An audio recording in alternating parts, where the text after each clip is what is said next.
Welcome to Calbeckistan, the place where anybody can learn math.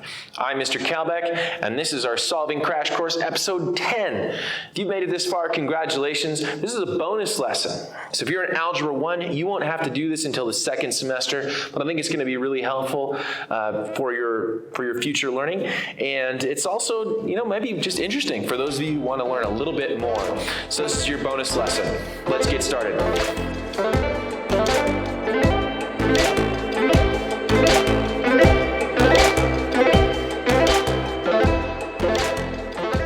You'll see here we have our first exponent in this series. We've got an x squared equals 9. But if you can remember the same principles that I've been teaching in all of these lessons, you can apply them here. X squared, we want to think about the opposite of x squared. And a lot of you probably already know it's the square root. So what we want to do is take the square root of both sides here. Now this actually doesn't seem particularly interesting at first.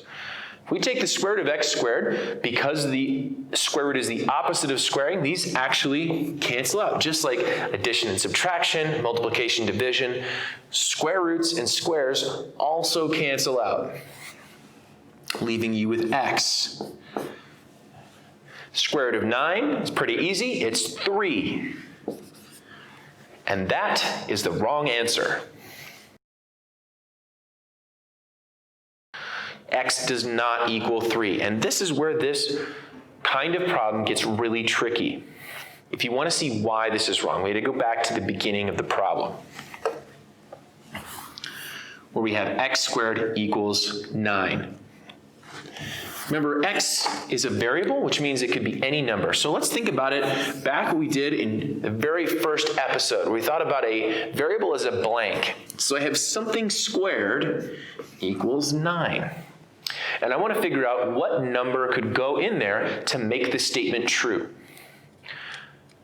And a lot of you are like, well, Mr. Calbeck, 3 goes in there. It's pretty obvious. 3 is one of the answers. There's actually a second answer that's just as valid that could go in here. What number squared also equals positive 9? Negative 3.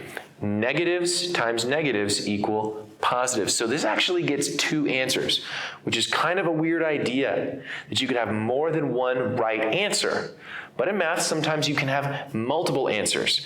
If you get into Algebra 2, you're going to find sometimes up to 5, maybe even 7 correct answers for one problem. So right here, the correct answer isn't 3. It's 3 or x equals negative 3. And that's because either negative 3 or positive 3 could fit in there. Sometimes when we write this, teachers will do a shortcut. Instead of writing x equals 3 or negative 3, they'll write x equals plus or minus 3. If you see that symbol here, all that means is it could be negative or positive. All right, let's see how this does get a little bit more complex. So let's see another example. Now I'm hoping that all of you out there right now are already thinking, oh, Mr. Calbeck, there's going to be 2 answers. You're absolutely right. There are going to be 2 answers on this problem. So let's see if we can figure out how to get to those 2 answers. Now there's x squared here. Now a lot of you might be tempted to take the square root at the beginning. You can't do that. Okay, because you'd have to take the square root of the whole side. And since I don't know what x is, I can't actually take the square root of x minus 4. What I have to do instead is get rid of everything else before I square root it. Okay, and your square root should be one of the last things that you do. If you can add, subtract, or multiply, do those steps first. Save the square root for the end. So I'm going to do the opposite of subtracting, which is adding 4 to both sides. And that gives me x equals 25. And now we're at our same position as we were last time, where I need to take the square root. But remember, because it's a squared, it could have been positive or negative to begin with. So when I square root this, and I get x equals 5, I have to remember that it could have been negative or positive and include both answers. So plus or minus 5. every time you take the square root of an x squared term, you're going to get more than one answer, because of that nature of the plus or minus thing going on. Okay, so it's really important that you remember that going in. You should expect two answers with an x squared. The only example where it wouldn't be 2 is if you get x squared equals 0. X squared equals 0, plus or minus 0 is still just 0. All right, this is getting even more complex.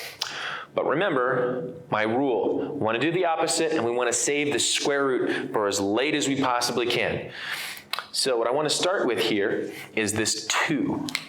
The 2 is being multiplied times the entire side, so I can follow the golden rule by dividing the entire side by 2.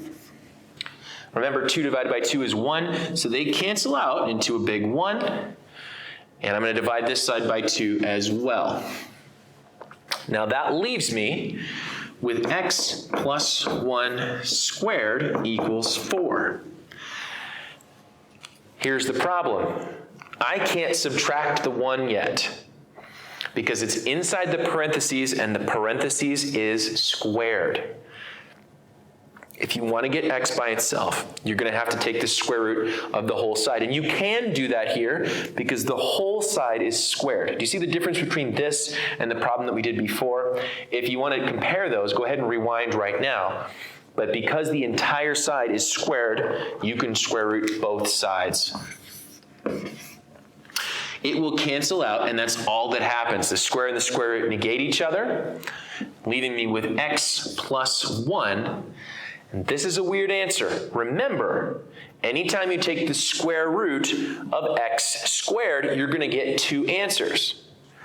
You could have positive 2, because that's the square root of 4, or you could get negative 2. Which one is it? Okay, because what I've done here, again, look at this.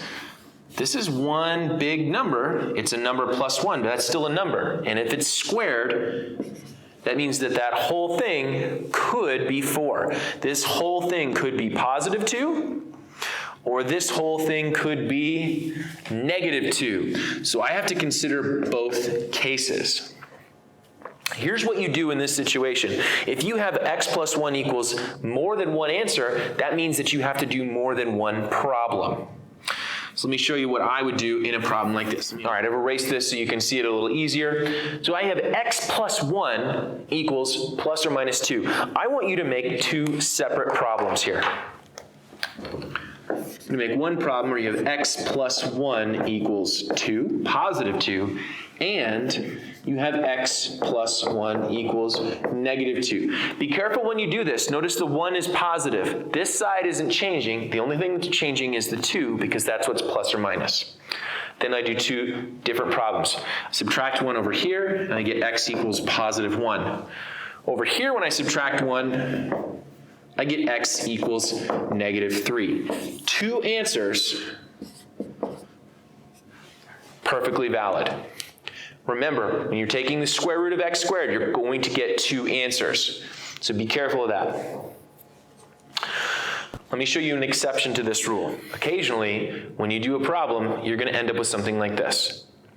X squared equals a negative number. Now you can try to take the square root of both sides here.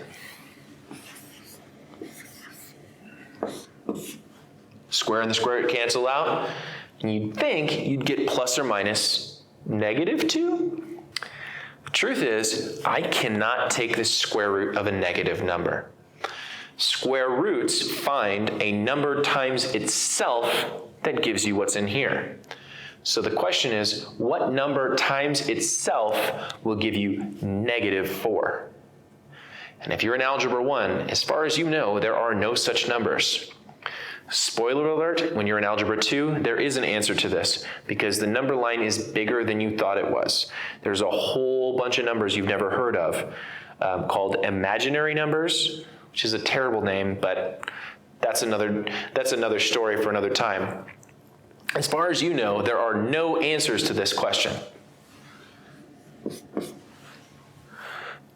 You can't say, because -2 times -2 is +4. +2 times +2 gives you +4. There's no number times itself that gives you a negative. So what you say here is no solution. Okay, no solution. All right, let me show you one more case that might trip you up after learning this. Here's the one last case that you might see. You have a squared on one side and a negative number on the other side. I just told you that you can't take the square root of a negative number, and you probably want to take the square root of this. But there is a negative here. Remember we talked about ninja ones? There is a ninja 1 right there. It's usually not written in. Your math textbooks are going to try to trick you here. You have to remember this is a -1. So that way you recognize that it's a -1 times all of this. So I need to divide by -1 all of that. I'm going to divide -1 over here. And then look at what happens. I get x minus 3 squared equals a negative divided by a negative, which is a +16. So I can actually still do the problem here. I can square root both sides. Since this whole side is squared, I can square root it. It cancels out. And what that leaves me with is x minus 3 equals plus or minus 4. Again, it could be either one. So we're going to do two separate problems again. One where it's positive, x minus 3 equals +4. And another one where it's negative, x minus 3 equals -4. And you can do both problems here. Over here, we're going to get x equals 7. On this one, when I add 3 to both sides, I get x equals -1. And hopefully that will get you started on square root kind of problems. They can be tricky, but remember, you're going to get 2 answers, and sometimes you're going to get 2 whole problems out of the deal. So look for that, and remember, every time you take the square root to solve, you're going to be looking at 2 answers. And that's it for today. I hope this has been helpful. Next bonus lesson, I'm going to be dealing with some concepts from geometry. So if you've heard of the word trigonometry, I'm going to teach you how to solve problems that use that. Hope you guys have a good one.